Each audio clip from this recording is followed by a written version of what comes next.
Hi, this is Lauren Scott, working on the discussion post for Module 3, and Jake's excellent summary of our readings this week.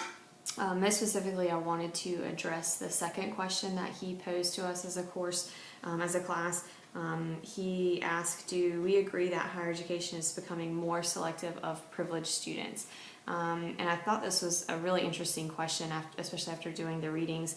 And initially I kind of outright say no, but sometimes I think that maybe cost of attendance is making that selection process, or maybe kind of counting some students out of that selection process, or students are self-selecting them out of the higher education process just because of cost of attendance, which is naturally going up. When I kind of think of socioeconomic status and race and the programs that maybe my institution has maybe created for this particular group of students, so they don't necessarily feel counted out of the higher education process. I'm working in admissions. Specifically, we have a student organization called SAN, which is the Seahawk Admission Network for Diversity, and they work with us on a couple different programs to kind of combat this particular student group.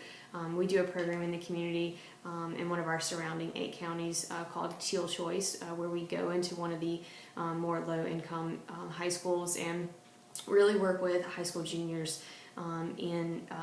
These current UNSW students go in there with us, and we usually spend a couple of days each month teaching them about leadership skills, teaching them about the college process and maybe what it means to be a college student, not necessarily at UNSW, but a college student in general, and kind of making those things a reality for them. At the end of the program, we bus them to campus, we bring them on campus, they do tours, they eat on campus, they eat in the dining hall, and so for them, it's really kind of a well-rounded opportunity that they meet current students who maybe were in the same situation that they were as a high school student, maybe first generation, maybe low income, maybe a minority student who just didn't think that higher education was an opportunity for them.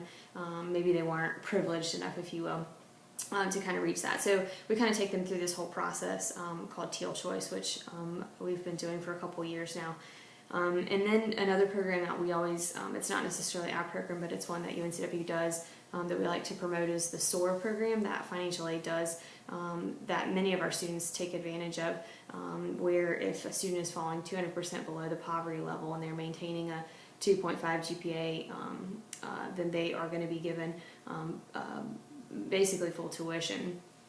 They get mentoring.